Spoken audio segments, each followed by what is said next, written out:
এইবার আপনাদের সামনে যে ছবি রাখবো, একেবারে শিক্ষামন্ত্রীর বাড়ির সামনে অবস্থানে বসে পড়েছেন, রাস্তায় বসে বিক্ষোভ দেখাচ্ছেন চাকরিহারা শিক্ষক শিক্ষিকারা। দুদিন আগে আপনারা জানেন যে শিক্ষামন্ত্রীকে খোলা চিঠি দেওয়া হয়েছিল, আর এবার শিক্ষামন্ত্রীর বাড়ির সামনে অবস্থানে বসে পড়েছেন চাকরিহারারা। ছবিটা একবার দেখুন।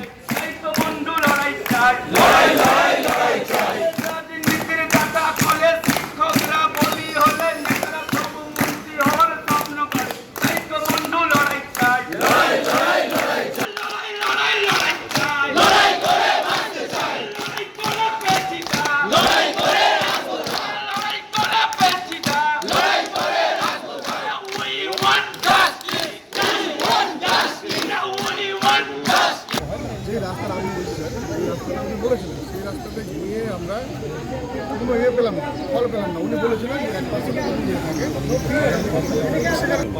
আমাদের 5 জন লয়ারের সুপ্রিম কোর্ট হাইকোর্ট মিলিয়ে 5 জন লয়ারের সাবমিশন আমরা জমা দিয়েছিলাম। 1% বলেছিলেন, আমাদের 100% চান্স আছে স্কুলে যাওয়ার, কিন্তু ওনারটা আমরা এখনো পাইনি।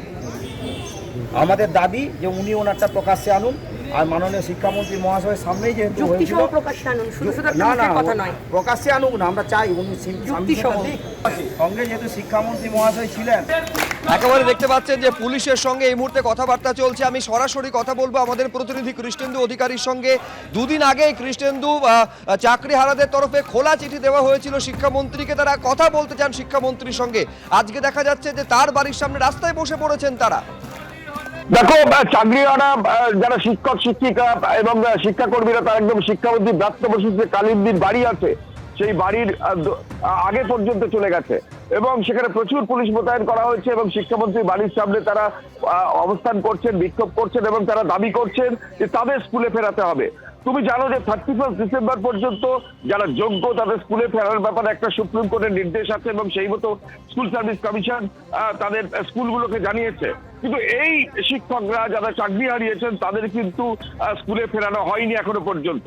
কারণ যেটা জানা যাচ্ছে যে ওয়েবারের নম্বর মিসম্যাচে তারা অভিযুক্ত, তারা এখনো যোগ্য হিসেবে চিহ্নিত নন। সেই চাকরি প্রার্থীরা, সেই চাকরিহারারাই আজকে শিক্ষামন্ত্রীর বাড়ির সামনে বিক্ষোভ দেখাচ্ছেন, স্লোগান তুলছেন, স্কুলে ফেরার দাবি করছেন এবং তারা এটাও দাবি করছেন যে শিক্ষামন্ত্রী তাদের সঙ্গে বৈঠকে জানিয়েছিলেন, তারা দাবি করছেন যে লয়ারের সঙ্গে আলোচনা করে যদি সম্ভব হয় গোটা বিষয়টা তাদের দেখবেন। কিন্তু এখনো পর্যন্ত শিক্ষামন্ত্রী বা সরকারের তরফে সদুত্তর পাননি বলে তারা আজকে শিক্ষামন্ত্রীর বাড়ির সামনে বিক্ষোভ দেখাচ্ছেন এবং এই বিক্ষোভ বেশ কিছুক্ষণ ধরে চলছে।